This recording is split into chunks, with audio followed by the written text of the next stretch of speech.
to the cloud. Perfect. Okay. So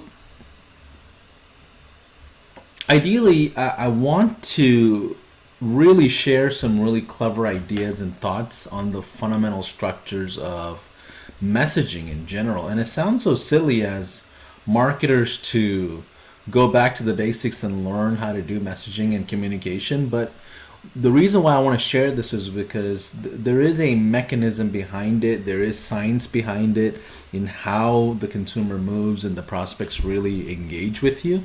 And for that, you need to have a systematic thought process. Okay, so just a quick intro. My name's Paulson Thomas, and if you don't know, I do a lot of these trainings based on my own experiences of building out several agencies, one of them being the high level agency as well. We've got a few expensive receipts from a couple of universities out there, and at the end of the day, I made the best of it, just learning from multiple areas and things like that and life experiences. My first dental agency was in the dental space for a couple of years. Then I joined the high level agency with Robin, and we scaled that to over 500 plus clients a month. And then in 2020, early on, I started a third agency in the automotive space with the partner. All to tell you that this whole agency thing is very difficult. Okay, as much as everybody makes it sound as easy it is, it's not that easy. There's a lot of work to be done.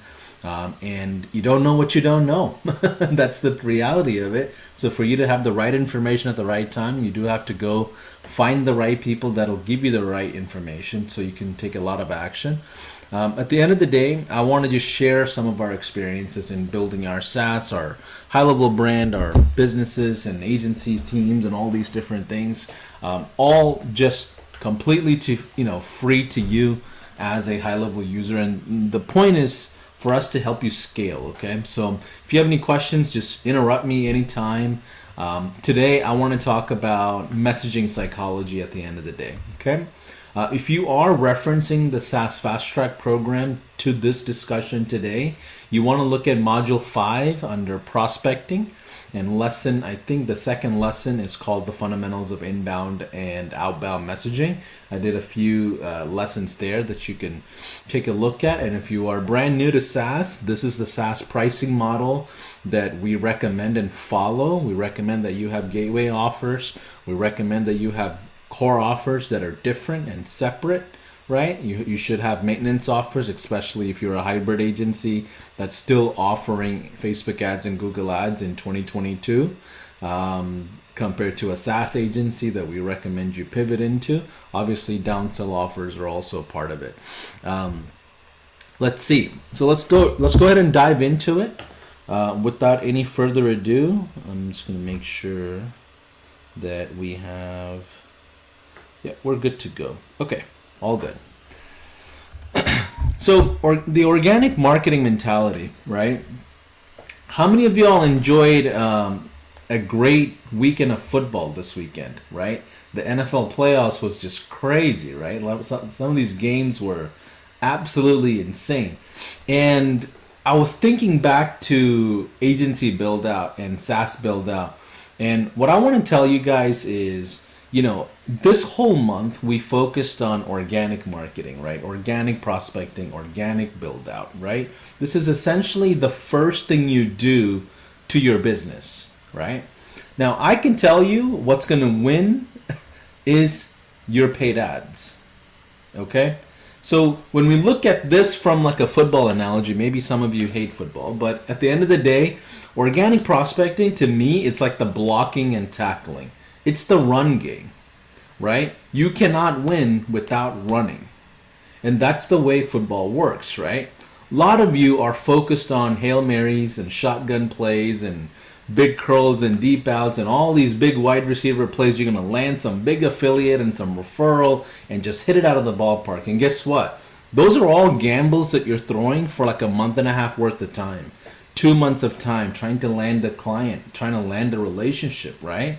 But at the end of the day, in the early stages of your business, when I say early stages, if you're under 20 grand a month, you don't have a business yet as an agency. Those are basic numbers as an agency, right? That may sound a lot to you, but that's not a lot in the agency world, right? And yes, you are in the right industry. You could make more, right?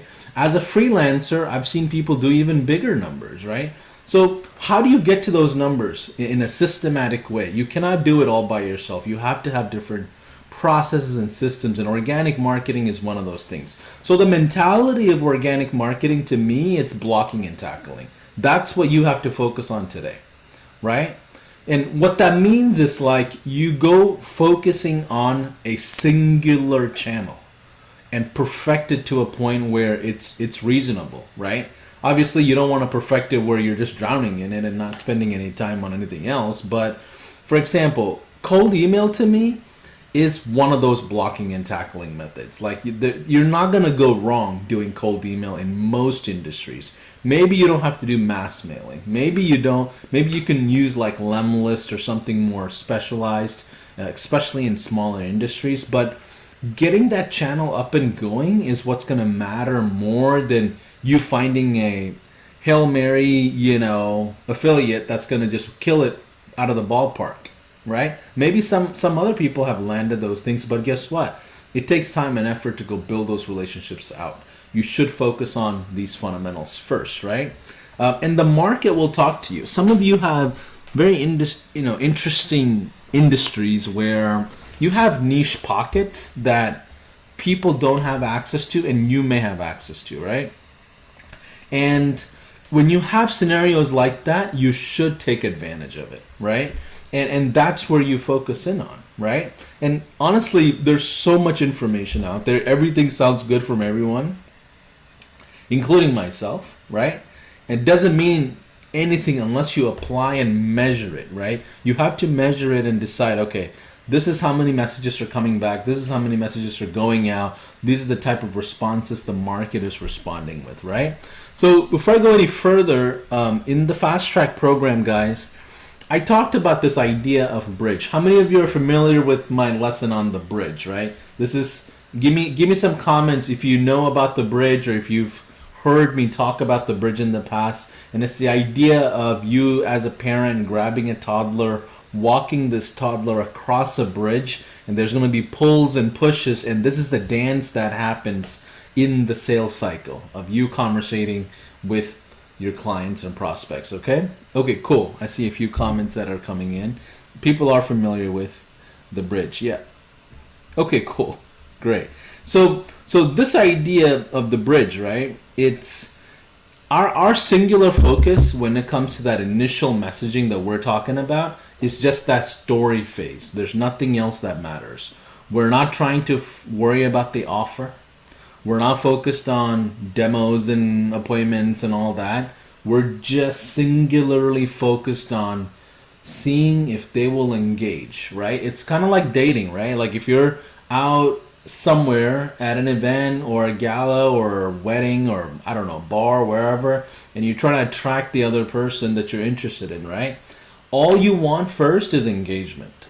There's nothing else that matters. You're not trying to take them out to dinner anytime soon. You're not trying to just figure out what kind of relationship you're going to have. Like, none of those things matter. It's just way too early. So you guys, you're focused on product build out. You're focused on your agency team, your SOPs, and all these things that are way further ahead versus this engagement component of building out your business, right? So first focus on the story phase of the messaging, right? So, whether it's positive or negative, that's a secondary problem. That's step 2, not step 1. Step 1 is just getting that engagement, right?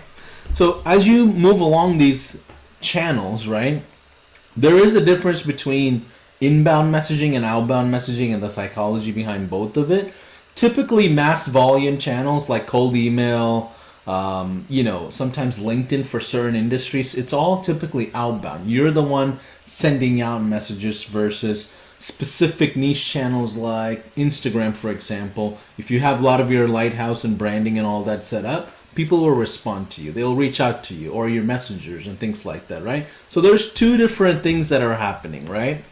But I want to introduce this whole concept, and if you're familiar with it, I want you to, turn your cameras on and turn your microphones on and just interact with me and tell me your experience on this. But how many of you guys have heard of neuro linguistic programming? Right? Have you heard of NLP? It's a whole science that was built out, or that essentially got started in the 70s. Okay, it's been used by many people, and it's not necessarily. I'm neutral when it comes to any of these things, right? But I want you guys to understand the idea of NLP to really figure out the structure of messaging, okay, and how people say yes or no, okay. How many? Give me some comments on if you're watching on Facebook. I'm watching Facebook more than anything else. Have you heard of neurolinguistic programming?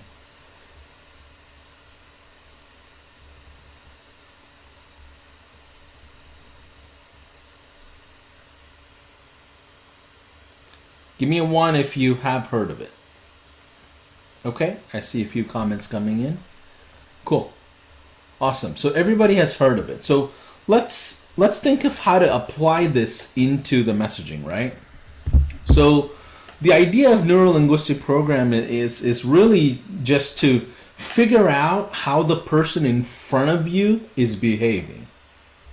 Okay? Your offer shouldn't be changed or manipulated or anything like that based on how they're responding. That defeats the purpose. But it's really you focusing in on how they receive information and absorb content or offers or whatever it is, right? So how can you actually figure that out, right?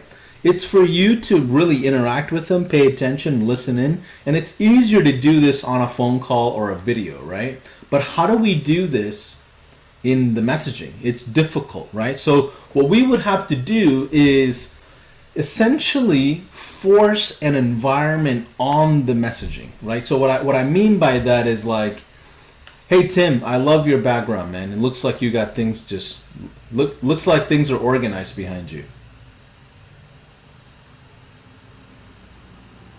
Total mess. I don't think so, but thank you. But I like it. So now Uh, when I'm interacting with Tim, guess what I just did, right?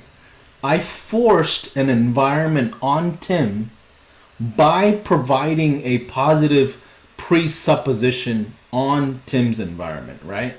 Are you guys following me so far? So guess what?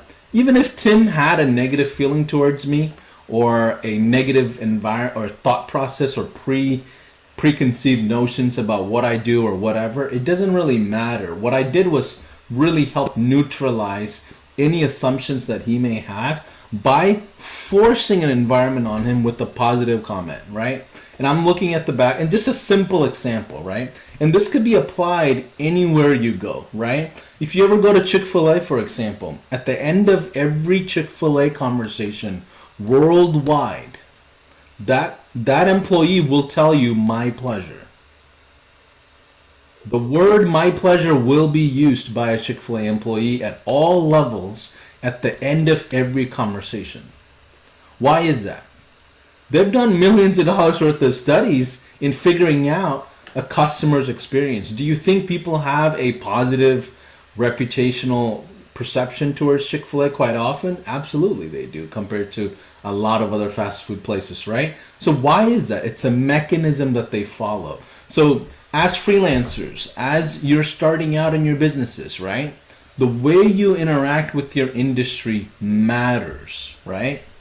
And this is your offer shouldn't change just because it may not be a good offer for them, but it's the presentation of the messaging. It's the presentation of everything you have to bring to the table, and the way you start this engagement is how they will respond to your DMs. Are you guys following me? Give me a industry that I can give you an example on. Devin Gentry, what industry are you in, my guy? So Cairo, like really fitness and health, but really aiming more towards chiropractors as of late. Okay, let's fitness and health. Okay, cool. And Kairos. Kairos are a really difficult industry just for messaging in general, right? So let me go with fitness just for the example's sake. let's say you're wanting to attract fitness trainers, and that's the clients that you're working with, right?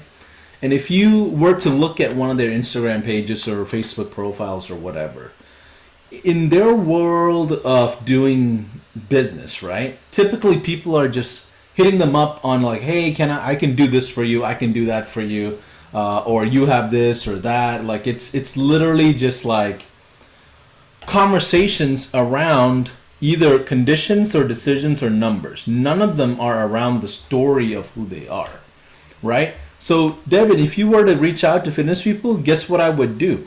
I would focus on a positive presupposition versus a negative presupposition. So let me give you another example here.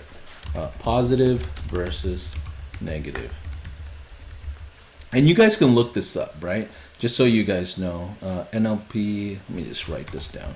NLP, positive presuppositions versus negative presuppositions. This is me supposing something on you, whether it's negative or positive, right? So if I were, for the example of this fitness person, right? If I wanted to attract them for some kind of offer, my only focus is engagement. What I'm going to do is figure out a positive presupposition that I can force on them as an environment of messaging, right? If you were to look at messaging and the conversations, and if you were to say, this is a good environment, bad environment, entertaining environment, sad environment, funny environment, like you can all put a label to these conversational boxes, right?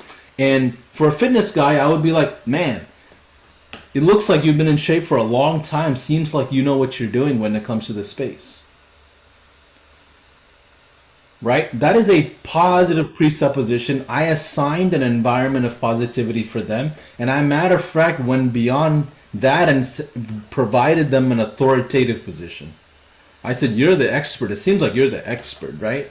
Do you think somebody will reply to you when you're providing that positive presupposition? Typically, they will. They will respond, right? So our first tackling and blocking is engagement. That gets solved. Right? You see how that's different than us saying, hey, listen, fitness guy, I can send you 10 new clients next month. That's what marketers do today, right? Because, like, guess what? They're just thinking about volume, you know, just getting the mass messages out, some way, somehow, getting some kind of a reply in hope of an engagement, right? But typically people don't interact because they don't have a relationship, right? Yeah. Well, something I've noticed is I try to stay away from I'll send you clients, because I feel like in some methods, say a personal fitness guy, it means more work for him. So there may not be always looking for that. So I've always kind of thought of that of being maybe a problem, because you're in a sense adding more work to their already probably heavy workload as is. Yeah, that's a great point, because guess what? Certain offers we have trigger a negative presupposition.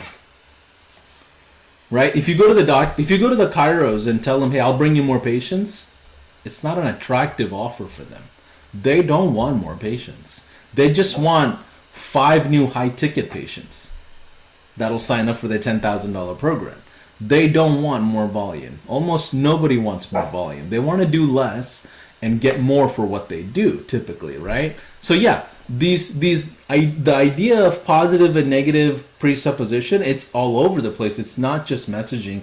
It's it's like if you go to dinner with somebody, let's say you and your wife go to dinner with somebody and another couple is there, and if one of them if they start off with like, man, this restaurant doesn't even have their lights on, and you're like, right away, guess what happens? The camaraderie, the environment is now shifting into everybody else feeding into what that person just said. Why is that? That's just human psychology.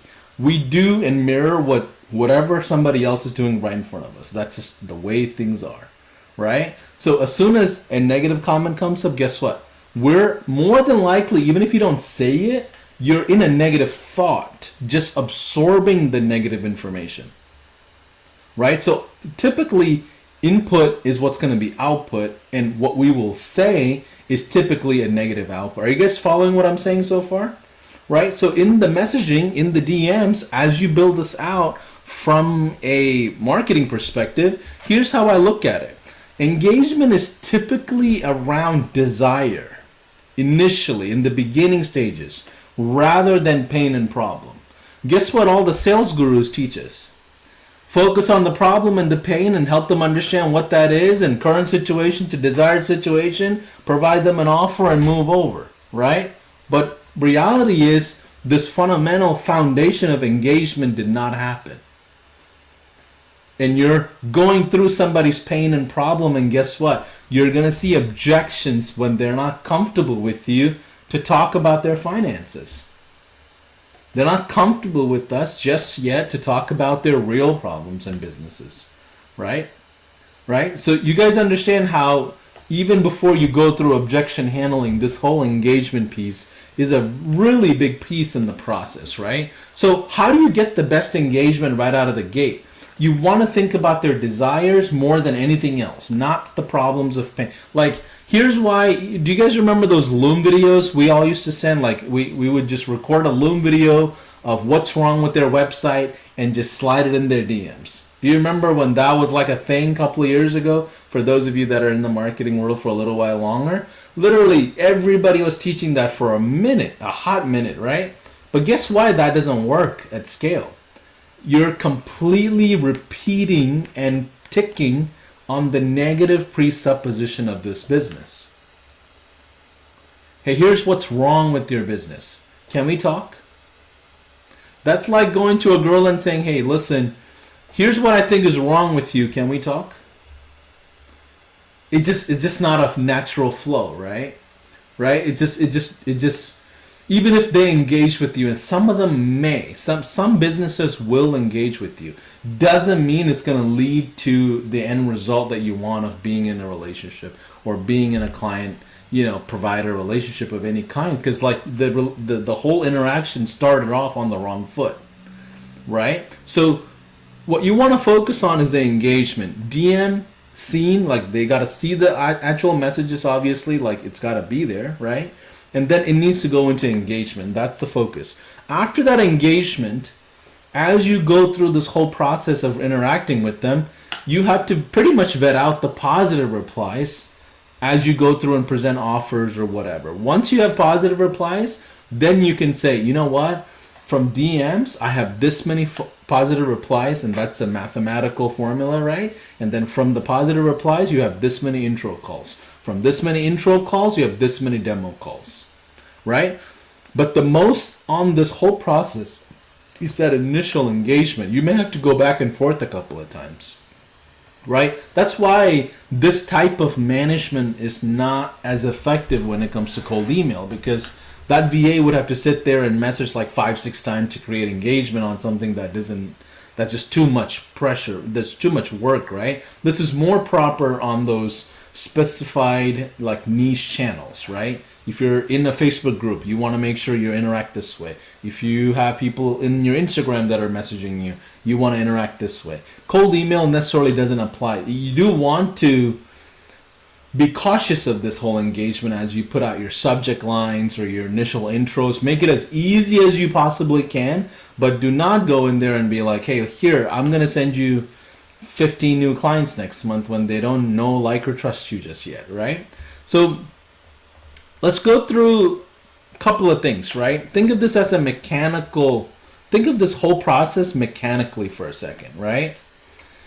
The psychology of the DMs and like really your interaction and everything, you need to think of it mathematically as well, and just really focus in on, okay, if I have this many interactions, it will lead to this many end result on demos. You have to start measuring that. You can't just engage to engage, because the downside of this whole idea of engaging for, a depth of conversation and relationship is that you can stay drowning in it and you won't be able to shift it over to a positive reply. You can just constantly just message back and forth and just, enjoy yourself in some weird way, right? Because you're talking to somebody and you may give yourself false a false perception that you're getting some sales activities done while you're just really need to shift them over into a positive reply by presenting your offers. Okay? Then the creating the flow environment that removes resistance. And that's what I did with Tim earlier, right? Tim had a nice background. He's got a bookshelf and everything. Seems pretty official, right? I'm just providing him a positive reply, right? And I said, hey, listen, Tim, I like what you have back there. And guess what? It's hard for him to be negative on that when he has to reply, right? Because I'm creating that environment right out of the gate, right? And that's the way you create a flow environment, right? And you can do that by providing any kind of feedback to an account, right? You can go in and say, hey man, your stuff is some of the more funniest things that I've ever heard, right? And that sets the new tone of how you would interact with that person. Then number 3 is really important. You need to understand really the plumbing of marketing, right? Like you need to create a bridge that you have in mind, that you have a certain offer that fits this person, and vice versa. Like don't just engage to engage. You're going to waste a lot of time. You need to be prepped and be ready to have the offer to go. It's like, you know what? Hey, Devin, how do I know you work with fitness professionals. How can I bring you business? Like how do I refer somebody to you? And what kind of clients do you look for? Right? How would Devin not reply to that? I'm giving him a positive thing, right? And I'm getting some ideas of what he would want. And guess what happens at the end of the conversation when I'm like, how do I give? Eventually, even if it's not now or later, you're going to naturally feel, okay, what do I do to pay him back? Right? There's that reciprocity that we talked about last time, right? And they will come back and ask you or provide feedback or provide reviews or whatever it is that you can improve on. They will essentially feel that way to take that wall down. And now if you go enter them into a sales cycle and a conversation, right, you're dealing with a different type of objections. You're not going to deal with the classic, hey, I need to talk to my wife, or it's too expensive, or like, you're not going to deal with like elementary objections. You're going to deal with actual objections that are like, hey, how will this really work for my business? How does it affect my SOP? How does it affect my employees? You'll really get better objections to handle versus the basic stuff that they're just trying to bounce off and just get out of the way, right? And really, that's the way you want to look at this at the end of the day. Now, if we were to, so we talked about a couple of just quick reviews, right? We talked about blocking and tackling, right? Yes, we're going to launch paid ads. That's going to be your passing game. But right now, it's running. You got to get your blocking and tackling and getting your run game going when it comes to a football analogy, right? And that's the foundation of your team, okay? Now, then the next thing is understanding the psychology, understanding what the environment of creating those messages, right? Starting with the positive presuppositions and then figuring out if the offer matters or if it makes sense later, right? And then looking at it mechanically. I have an environment here that I'm engaging, and then I'm going to turn that into a positive reply. If I turn that into a positive reply, then I'll have an intro call from it, right? Then I'll have a demo call if it qualifies. Then it turns into like a systematic method of Facebook DMs or Instagram DMs turning into demos, okay? Anybody want to volunteer and you want me to go through some of your messaging, and I can essentially help you create presuppositions and put together some ideas to get you better responses and better engagement. Any volunteers? I'll volunteer. Okay, Devin, that was you, right? Yes, that was me. Okay, cool. All right, so Devin, you help me understand your offer first. So let's just go through. So, well, before we go any further, what is your current process? Like, what is your current right? What does your run game look like today? So my run game really today is really I'm focusing on Instagram. So because I was trying to LinkedIn, but I feel like LinkedIn is too spammy, so I'm kind of not really too much interested in LinkedIn. So I've been really focused on Instagram. Okay, so Instagram is. So do you have cold email going? Oh well, yes, cold email. So you have cold email going, so that's your blocking and tackling channel, right? That's not going to stop no matter what happens. Right, Then your niche specific channel is Instagram, right? right. And you're focused on, you said Kairos, who else? Kairos, so it'll be Kairos gyms. Yeah, it's really fitness and health. Yeah, so Kairos gyms. Okay, That's really fitness and health. Okay, cool. All right, so this is what we're starting off with. Why are you focusing on Kairos, fitness, and health? Like those are three different industries. Well, I love kind of fitness and health is I love working out and things like that. So staying in shape. So I'm always kind of around those types of people. And then Kairos, I just, it's just something that interests me to get into that field. Okay. I will tell you pick one that you love and just go after it, right? Because Kairos is just difficult to get in front of them, and you better have some mass volume when it comes to your blocking and tackling. Like if I went after like interior designers, my blocking and tackling, I can send out 50 messages a day versus you're going to have to send out, 1,500 a day. That's typical average in most Kairos, okay? But either way, I would say go after fitness. Now, the problem with fitness is a lot of people are broke in that industry, right? Like they don't have their personal trainers, they're not big brands, and they don't have the big fundamental like need to do mass marketing, right? But I think it's a perfect industry for SaaS because guess what? There's a lot of low ticket budget people in there that can really do a lot of bang for $1, right? So I would go in all in on personal trainers, right? So today, can we talk about what your messaging looks like today? Like, what is your normal messaging today? Give me an idea of like at least like a sample, and then from there we can build it properly. Alrighty, so really for the most part, initially I'll kind of go on their page, kind of see something about them. So I'll try to do some of that, and then I'll kind of like 2 pictures, maybe comment under one, just to try to get that warmed up. What does your comment say? So maybe something they posted up via a workout or something like that. You're just something, related to the post that they made. So I'll just try to, give them a comment. I hate, You're providing some engagement for them. Yes, you can't have, you got leg day is a must or something like that. Just something simple, really. And then I'll kind of, connect with them. But yeah, I'm kind of trying to get my initial message better because maybe I am kind of pushing too fast, I feel like.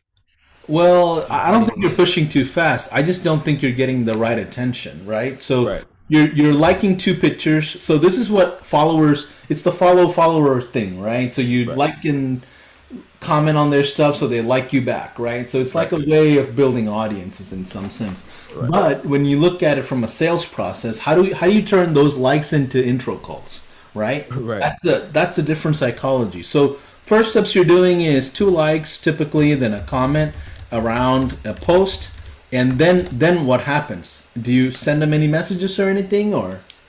So sometimes I'll go ahead and send a message initially, but oftentimes I'll kind of wait maybe a day, and then come back to that page again, because give them a chance to maybe comment back or whatever the case may be, and then I'll kind of move into the messaging them, and just kind of letting them, do their due diligence before I go about that, though. Yeah. So what does that messaging look like? You wait a day and then you go into interaction, right? For me, it'll be a hey, I really liked what I seen on your page.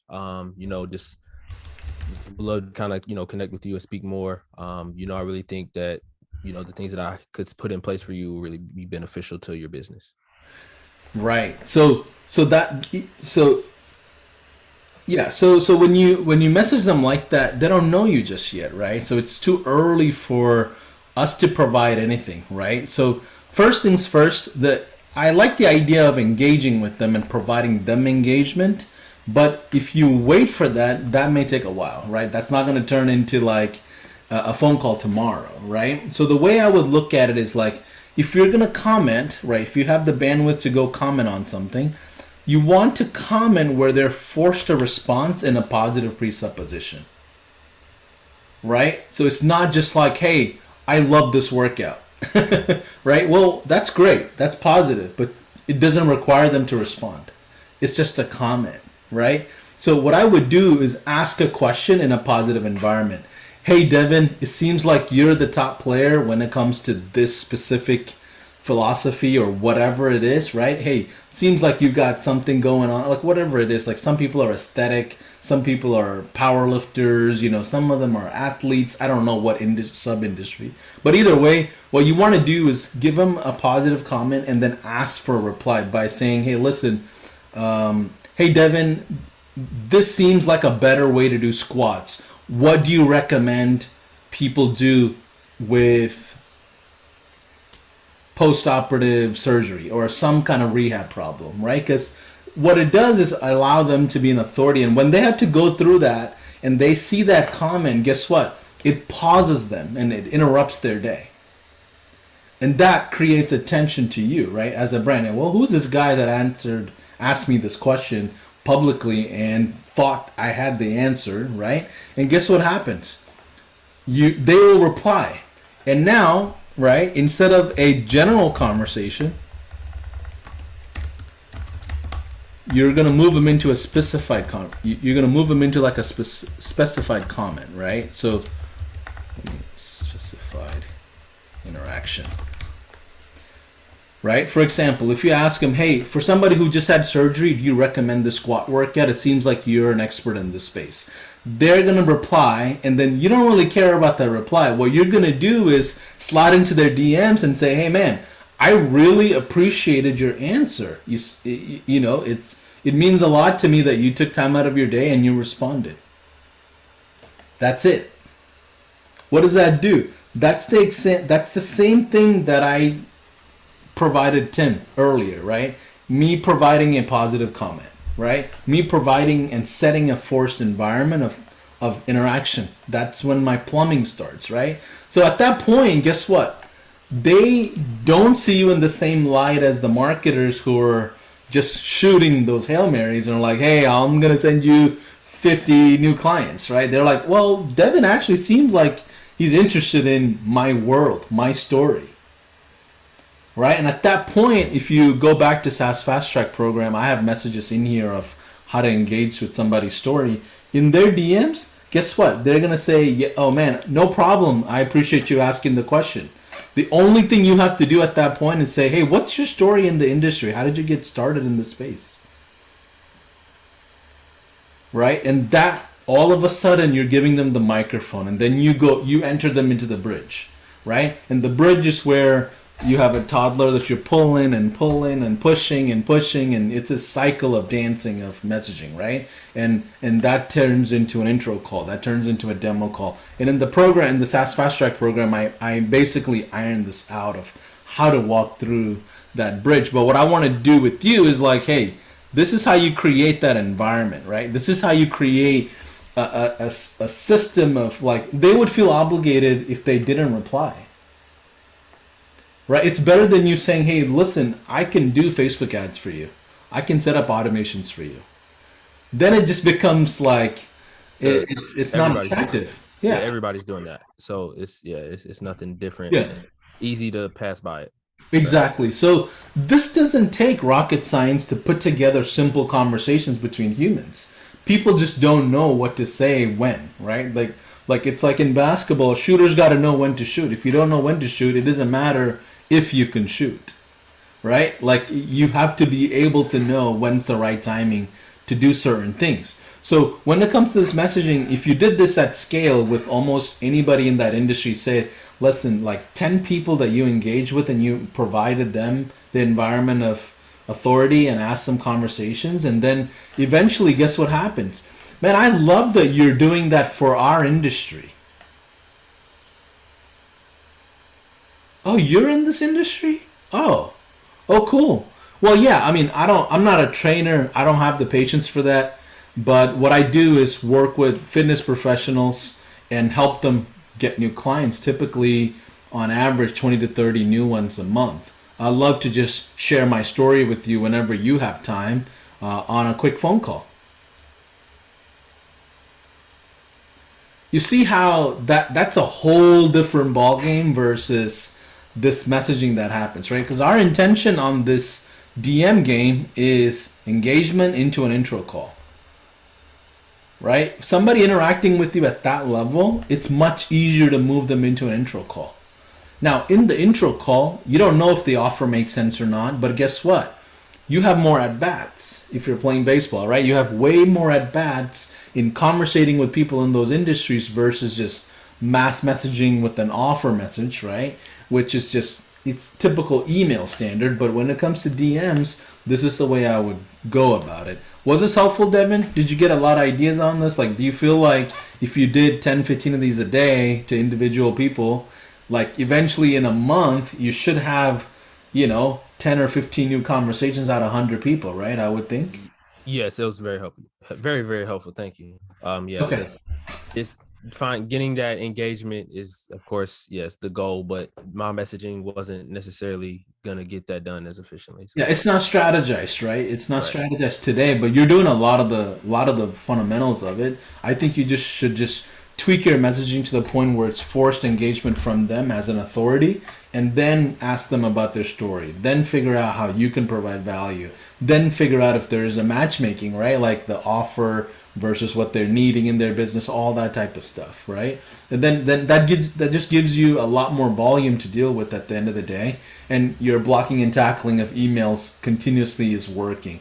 Eventually, paid ads is working, and then DMs will just take it to another level on top of that, right? Tim, you raise your hand, buddy.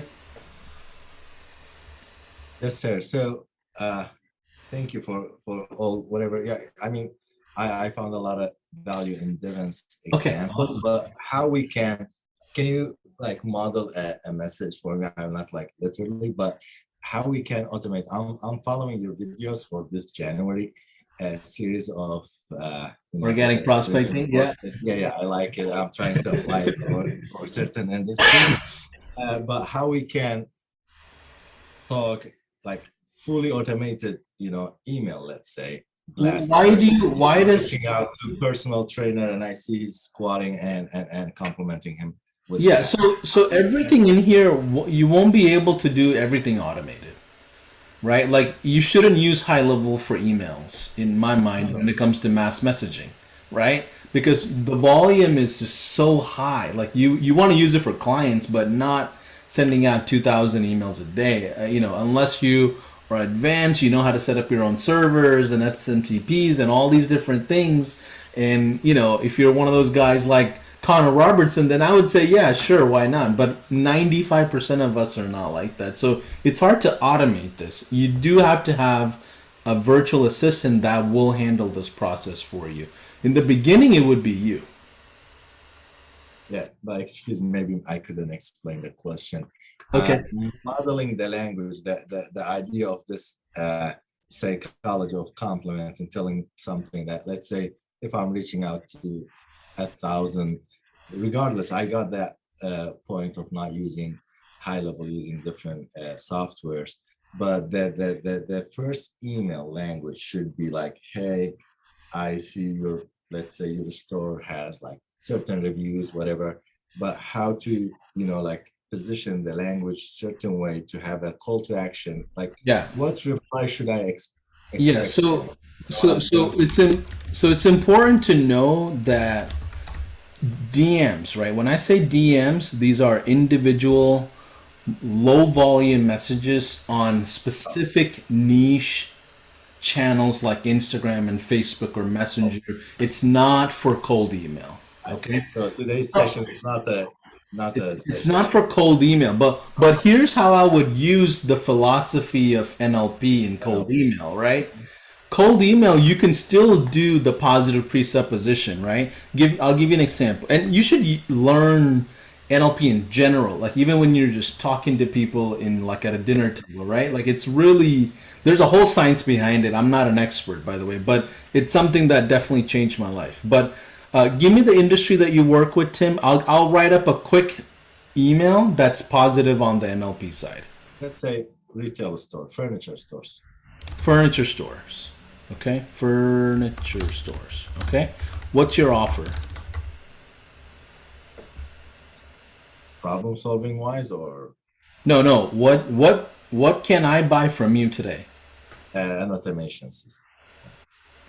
Okay, so but what is that? Like, what is an automation? Like, what does that Updating, provide for updating them? the updating the customers on their orders. I'm sorry, I didn't follow the updating the customers Updating the customers on their orders. on their orders. Yeah. Okay, so order status Yeah. Update. update system is that a I like okay, that. okay, cool. So it's basically SaaS, right? Definitely. Okay, so essentially, email that you may have, it's gonna be first thing is positive supposition, right? PSP. I'm just gonna just write that just for example's sake. Hey Bob, it seems like you guys have an amazing reputation in the community and great quality of furniture here. Congrats. Right? If I were to, so it's hard to do this at scale with like 5,000 emails going, yeah? But if you did this on Lemlist, like furniture stores, it's not the same volume as like real estate. It's a lot less, right? A lot. So you'll deal with maybe, I don't know, 10,000, maybe 5,000. I don't know exact amount, but it's going to be a lot less volume. So in this scenario, I wouldn't even use Gmail method. I would use Lemlist, where you're sending out a bit more personalized emails, okay? Lemlist. I would use a system like that over Gmail method. But here what I would do is provide a positive message, and here try to create engagement. They're going to say, hey, thank you. Go to this website to find out more information about our business, or something generic, right? At that point, the second email could be, love to hear. Thank you, appreciate that, right? I would love to hear more about your story and how you guys got started in the industry, right? And this is just a random example I'm just doing on the cuff as I go, right? But this first thing is just creating the environment. It's just like, hey, this guy is a positive person. He's not going to waste my time. That's literally what's happening there, right? And at the exchange of that, based on whatever messages, whatever they provide back to you, then you can nudge them a little bit and have a deeper conversation, right? And you can be like, hey, listen, I would love to hear more about how you guys got started, right? Even if they don't reply, your third email. Hey, just real quick, how should I introduce you to a friend? What do you think? What do you think of combining all these three emails within, like? But you don't know the replies though. Yeah. My point is, like, you are the best in that, on positioning how, like, even the upside problem awareness, or the NLP psychology, how we can. I like to hear from you how we can apply it all within one conversation, even if it's not conversation, one like cold outreach touch. Yeah.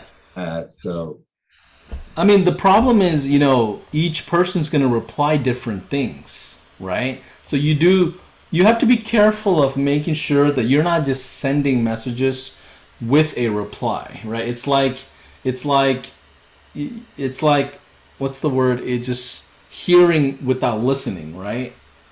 Right. So they don't want to. You never want to make them feel that way, that it's an automation or anything like that. So that's the hard part about customizing a lot of these things at volume, right? You do have to do the work of reading it out and figuring out what kind of responses and things like that. And typically that's why you use a virtual assistant, so you don't, as the business owner, deal with a lot of these prospecting activities, right? But Lemlist, I would say, is probably the most effective thing out in an industry like that, because it's low volume, and then you can customize a lot. You can create multiple different angles and sequences where they are automated every single time. Yeah, I would definitely look into Lemlist. The GMAS method is great for like a huge industry, and you're just blasting away, and just getting a ton of volume out. But hopefully, you guys got a lot out of it. Ben says, is there a book for NLP? What I would do is look up neuro-linguistic programming, and it's a division of science that just really came out in the 70s. There's tons of books. I mean, half the things are not true, just so you understand. Like, certain industries blow it out of proportion, certain professionals blow it out of proportion. But what I do like about it is the structuring of the messaging, right? And I think that structuring of creating the environment and creating a positive system will provide much better positive replies, especially for marketers and sales and things like that. And that's really what I want you to pay attention to. But I don't have a specific book that I read over another. I've listened to a ton of TED Talk around this and researchers, and listened to a ton of content around it. Even books, like, you really have to be careful of what the perception is and who is saying what. It's really hard to fact check some of these things. But I would say there is something to it when it comes to responses. If you were to just, talk to people and just conversate at a human level, you're going to get better responses. But how do you set the standard right in how they receive those messages? And that's what you got to think about, okay? Any questions or anything that anybody wants to add on? Anybody else? Any questions? Hopefully this was helpful and you got some new ideas. Your creative juices are flowing, it seems. Okay, very good. Have a good rest of your afternoon, guys. We'll have our next session on Thursday. Take care.